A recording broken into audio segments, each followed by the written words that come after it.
The multiverse just opened a new gateway. MissedThePart Productions is now on Ko-fi, our official hub where you help fund and shape new universes. Pay what you want, commission custom what-ifs, support the production fund, join the creative circle, support expand the multiverse. The night bled in two directions. In one world, New York, glowing from the amber haze of streetlights and neon, Spider-Man swung above a city that cheered for him by day and cursed him by night, a city he had almost died for, again and again. And in another, Gotham. Cloaked in ash and shadow, Batman glided from cathedral spires into a skyline swallowed by fog, where alleys twisted like scars and justice came with broken bones and stitched lips. Two cities, two men, and something unseen was pulling them together. Peter Parker was exhausted. The bruises hadn't healed from last night's fight with Scorpion. His ribs ached every time he breathed. MJ had barely spoken to him after the dinner that wasn't, canceled again because of a fire in Brooklyn that turned out to be Mysterio's goons with a sound projector and a stolen Stark drone. He was back in the Iron Spider suit, but it felt heavier than ever, less like armor, more like a coffin. His gloved hand tapped into his earpiece. "Karen," he whispered. "Still nothing?" "No trace of Eddie Brock, Peter. He's just gone." Peter exhaled. Gone. Like Norman. Like May. Like... A sudden burst of light on the horizon cut through his thoughts. Not like an explosion. More like a rip in the skyline. Orange. Pulsing. Alive. It hovered above the East River. OsCorp territory. Peter squinted beneath his mask and launched a webline. "Karen, patch me into OsCorp's R&D servers. Now." "I wouldn't recommend that." "Do it anyway." Meanwhile, beneath a cathedral in Gotham City, a thud echoed through the underground lab. Wayne Tech's latest experiment was not listed in any official file. No government permit. No oversight. Just a few scientists Bruce handpicked, loyal, brilliant, and disposable. The machine hummed now, a spherical collider built to explore dimensional energy convergence. They called it the Bridge. Alfred stood behind Bruce, arms folded, watching as strange blue light danced around the containment ring. "I don't like it," Alfred muttered. "You're not supposed to," Bruce said. "But if we can stabilize dimensional drift, we may be able to locate the source of the Joker toxin mutation from last month. It didn't originate here." "And what if something else comes through, sir?" Bruce didn't answer, because just then the sphere shattered into fire. Across both cities, reality buckled. The bridge between universes cracked open like glass under pressure. Gravity twisted, light bent, and in the blur between New York and Gotham, a single figure tumbled through the tier. Webbed, disoriented, screaming, Spider-Man. He slammed into a building with a thunderous crunch and dropped onto rain-slick cobblestone. The noise startled pigeons into flight. Peter groaned beneath the Iron Spider armor, rising slowly, clutching his ribs. He looked around. No taxis, no traffic, no digital billboards, just gargoyles, gas lamps, and silence. This isn't Manhattan. Behind him, a large, looming shadow stood beneath a cracked clock tower. A voice, low and gravel-worn, emerged from the darkness. "You're not from here." Spider-Man turned, slowly. "Neither are you," he said. And from the shadows, Batman stepped into the light. The rain didn't fall, it stalked. Gotham's sky wasn't just overcast, it was bruised. Purple-black clouds hung like ceiling cracks in a dying cathedral. Wind coiled around the buildings with a whisper that carried secrets. Peter stood rigid, tense, the Iron Spider mask retracting with a hiss. Batman's boots made no sound as he stepped closer. The cape flowed behind him, not caught by wind, but shaped by intent. He was like a walking silhouette, all lines and edges and pain. "Who are you?" Bruce asked. Not accusing, but calculating. Peter's eyes scanned the man in black. The pointed ears, the armor, the sheer mass. He looked like something out of a Halloween horror movie. But the voice, it was measured, controlled, almost familiar. "I could ask you the same thing," Peter said, blinking through the drizzle. "Big fan of the whole brooding statue look, by the way." No reaction. Batman circled. "You're not from the city. You fell from the sky. And your tech is alien." "Okay, creepy," Peter muttered, taking a step back. "Listen, I'm having a bad multiversal Monday. I don't even know where here is, so maybe you could point me to the nearest Starbucks, and we'll pretend I didn't land on a gargoyle." "You're in Gotham," Batman said. Peter frowned. "That's not in Queens." "No, it's not in your universe." That shut Peter up.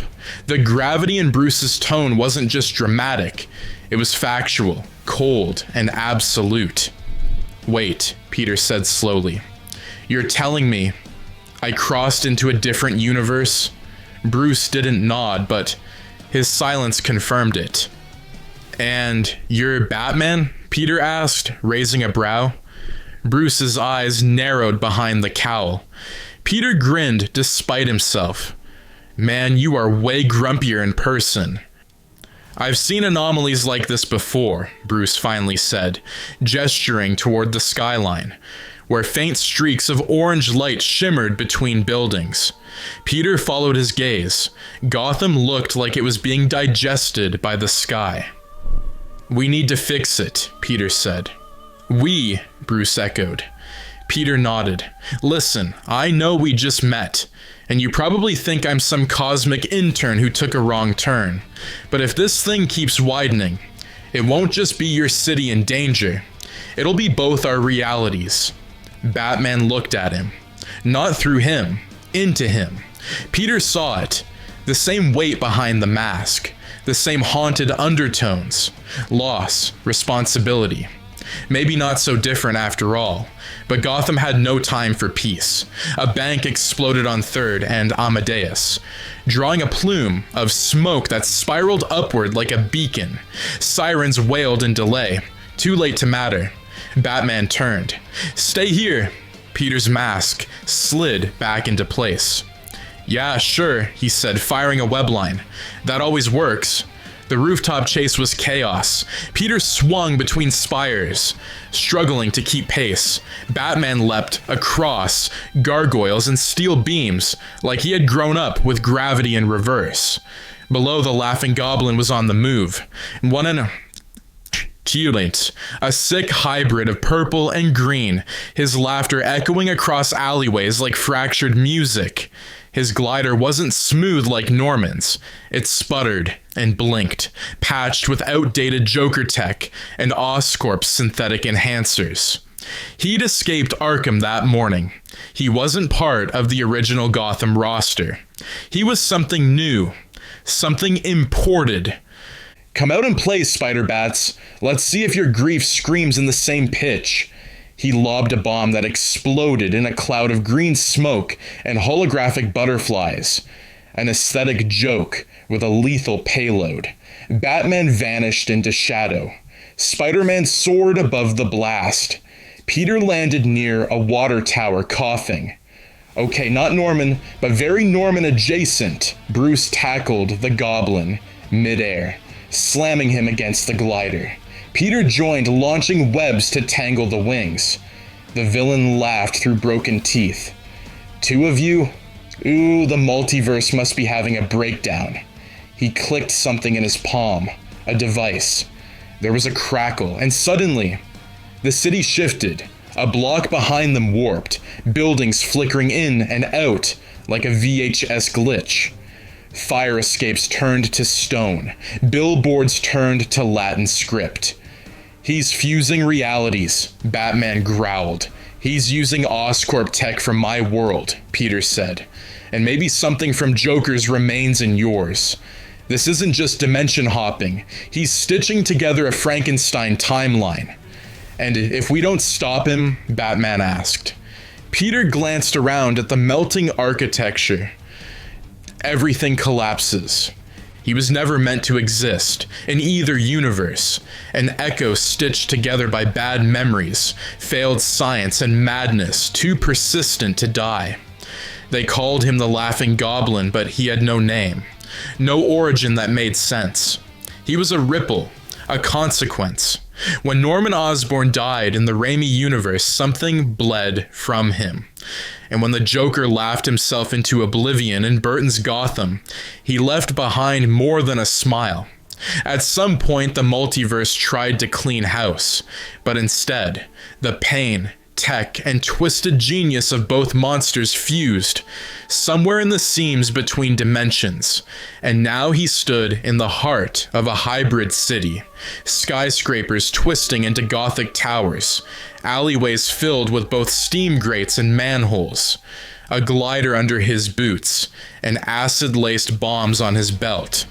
The Laughing Goblin's lair pulsed with both green OsCorp electricity and flickering purple neon from old Joker signs. Screens across the walls played broken clips, Norman muttering about power, Joker grinning into a handheld camera, Harry Osborn crying, Vicky Vale screaming, Peter holding May's hand, Bruce watching his parents die in slow motion on repeat. The villain twirled, laughing. We're all just broken things pretending we're still whole. Behind him, a console buzzed. The rip between worlds was stabilizing, and the fusion had begun. He opened his coat, revealing 5 small multiversal shards, slivers of condensed energy, ripped from different timelines. He dropped one in the center of the machine.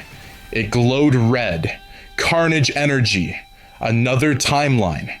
Elsewhere in the city, chaos grew, louder. Cars flickered into Batmobiles. Central Park bloomed with deadly Gotham toxin plants. The Daily Bugle Tower morphed, now crowned with a flickering neon W. MJ stood at the edge of Times Square, or what had once been Times Square.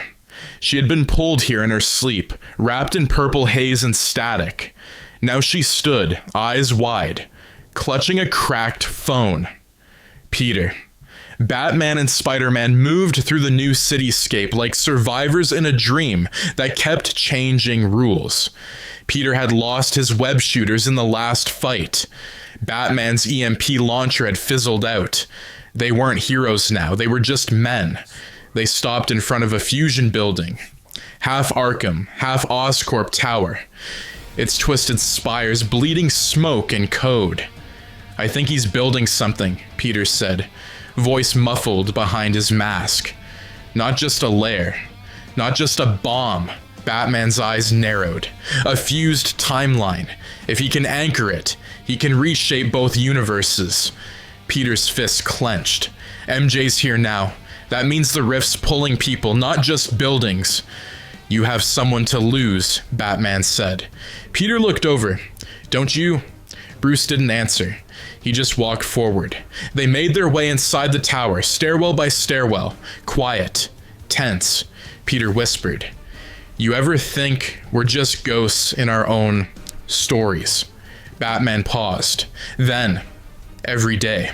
At the top of the tower, cables coiled like snakes. A throne built from broken gadgets and bent metal. He leaned back, a glider humming underfoot. You made it, he hissed. The bat from the cave and the spider from the grave. He stepped down, arms wide. And now that I've fused your cities, your trauma, and your timelines, I can finally rewrite it all. Rewrite what? Peter shouted. Everything, he cackled. Where Uncle Ben never died. Where Martha and Thomas Wayne survived the alley. Where I get to exist without contradiction. Batman stepped forward. You're not rewriting history. You're erasing it. The Goblin's grin faded for a moment. Isn't that what you do every night? Pretend it never happened? Peter's web fired. The goblin dodged, throwing a bomb that exploded in midair, with glittering holograms of laughing mouths.